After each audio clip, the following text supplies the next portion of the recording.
Hello everyone, welcome to my channel try cooking with Anju. ಇವತ್ತು ನಾನು ನಿಮಗೆ ಈಸಿಯಾಗಿ ಕೇಸರಿ ಬಾತ್ನ ಹೇಗೆ ಮಾಡೋದು ಅಂತ ತೋರಿಸ್ತಾ ಇದ್ದೀನಿ. ಈ ಕೇಸರಿ ಬಾತಿನ ಟೆಕ್ಸ್ಚರ್ ತುಂಬಾ ಚೆನ್ನಾಗಿರುತ್ತೆ, ಹಾಗೆ ಇದು ತುಂಬಾ ಟೇಸ್ಟಿ ಕೂಡ ಆಗಿರುತ್ತೆ. ಬೇಗನೆ ಕೂಡ ಮಾಡಬಹುದು. ಹಾಗಾದ್ರೆ ಈ ಕೇಸರಿ ಬಾತನ್ನ ಹೇಗೆ ಮಾಡೋದು ಅಂತ ನೋಡೋಣ ಬನ್ನಿ. ಈ ರೆಸಿಪಿಗೆ ಬೇಕಾದಂತಹ ಸಾಮಗ್ರಿಗಳು ಇದನ್ನು ನೋಟ್ ಮಾಡ್ಕೊಳ್ಳಿ. ಈ ಕೇಸರಿ ಬಾತ್ಗೆ ನಾನು 1 ಕಪ್ ಅಷ್ಟು ಸೂಜಿ ರವೆನ ಯೂಸ್ ಮಾಡ್ತಾ ಇದ್ದೀನಿ. ಮೊದಲಿಗೆ ಒಂದು ಕಡಾಯಿಯಲ್ಲಿ 2 ರಿಂದ 3 ಟೇಬಲ್ ಸ್ಪೂನ್ ಅಷ್ಟು ಎಣ್ಣೆನ ಬಿಸಿ ಮಾಡಬೇಕು. ಬಿಸಿಯಾದ ಎಣ್ಣೆಯಲ್ಲಿ ರವೆನ ಹಾಕಿ ಚೆನ್ನಾಗಿ ಫ್ರೈ ಮಾಡಬೇಕು. ವೀಕ್ಷಕರೇ, ನಾನಿಲ್ಲಿ ಸೂಜಿ ರವೆನ ಯೂಸ್ ಮಾಡ್ತಾ ಇದ್ದೀನಿ, ಚಿರೋಟಿ ರವೆನ ಯೂಸ್ ಮಾಡ್ತಾ ಇಲ್ಲ. ಈ ರವೆಯನ್ನು ಮೀಡಿಯಂ ಫ್ಲೇಮಲ್ಲಿ ಸ್ವಲ್ಪನೂ ಬಿಡದೆ ಕೈ ಆಡಿಸ್ತಾನೆ ಫ್ರೈ ಮಾಡಬೇಕು. ಹೀಗೆ 5 ರಿಂದ 6 ನಿಮಿಷ ಫ್ರೈ ಮಾಡ್ತಾನೆ ಇರಬೇಕು. ರವೆಗೆ ಘಮ್ ಅಂತ ಸ್ಮೆಲ್ ಬರುವವರೆಗೆ ಫ್ರೈ ಮಾಡಬೇಕು. ಹಾಗಂತ ತುಂಬ ಜಾಸ್ತಿನೂ ಫ್ರೈ ಮಾಡಬೇಡಿ, ಸ್ವಲ್ಪ ಕಲರ್ ಚೇಂಜ್ ಆದರೆ ಸಾಕು. ಹಾಗೆ ಪಕ್ಕದಲ್ಲಿ ನಾನು ರವೆಗೆ ಬಳಸಿದ ಕಪ್ನಲ್ಲೇ 3 ಕಪ್ ನೀರನ್ನು ಕುದಿ ಬರುವವರೆಗೂ ಬಿಸಿ ಮಾಡ್ತಾ ಇದ್ದೀನಿ. ಈಗ ಫ್ರೈ ಆಗಿರೋ ರವೆಯಲ್ಲಿ 1 ಚಿಟಿಕೆ ಫುಡ್ ಕಲರ್ನ ಆ್ಯಡ್ ಮಾಡ್ತಾ ಇದ್ದೀನಿ. ಹಾಗೆ 1 ಚಿಟಿಕೆ ಏಲಕ್ಕಿ ಪುಡಿನ ಹಾಕಿ ಮಿಕ್ಸ್ ಮಾಡ್ತಾ ಇದ್ದೀನಿ.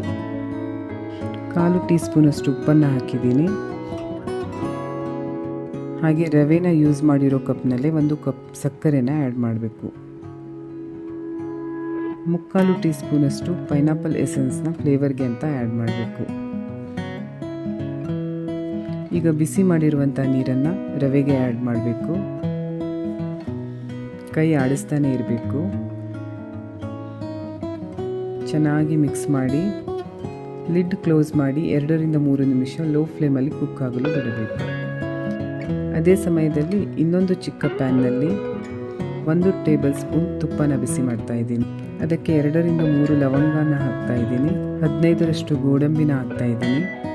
ಹಾಗೆ 50 ಗ್ರಾಮ್ ಅಷ್ಟು ಒಣ ದ್ರಾಕ್ಷಿನ ಹಾಕಿ ರೋಸ್ಟ್ ಮಾಡಿ ಪಕ್ಕದಲ್ಲಿ ಇಡಬೇಕು. ರವೆ ಚೆನ್ನಾಗಿ ಕುಕ್ ಆಗಿದೆ. ಈಗ ಇದಕ್ಕೆ 4 ರಿಂದ 5 ಟೀ ಸ್ಪೂನ್ ತುಪ್ಪವನ್ನು ಸ್ವಲ್ಪ ಸಮಯದ ಅಂತರದಲ್ಲಿ ಹಾಕ್ತಾ ಕೈ ಆಡಿಸ್ತಾನೆ ಇರಬೇಕು.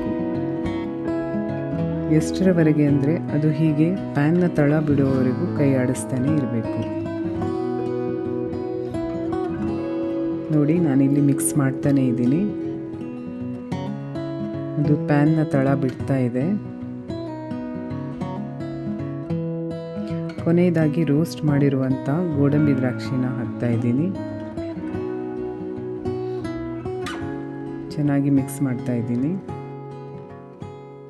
ಈಗ ನಮ್ಮ ರುಚಿಯಾದ ಕೇಸರಿ ಬಾತ್ ರೆಡಿಯಾಗಿದೆ. ವೀಕ್ಷಕರೇ, ನನ್ನ ಈ ವಿಡಿಯೋ ಇಷ್ಟ ಆದಲ್ಲಿ ಚಾನೆಲ್ನ ಸಬ್ಸ್ಕ್ರೈಬ್ ಮಾಡಿ, ಲೈಕ್, ಶೇರ್, ಕಮೆಂಟ್ ಮಾಡೋದನ್ನು ಮರಿಬೇಡಿ. ನನ್ನ ಈ ವಿಡಿಯೋಗಳು ಹಿಂದಿ ಭಾಷೆಯಲ್ಲೂ ಕೂಡ ಲಭ್ಯವಿದೆ. ನೆಕ್ಸ್ಟ್ ವಿಡಿಯೋದಲ್ಲಿ ಸಿಗುವವರೆಗೂ ಟೇಕ್ ಕೇರ್, ಬಾಯ್.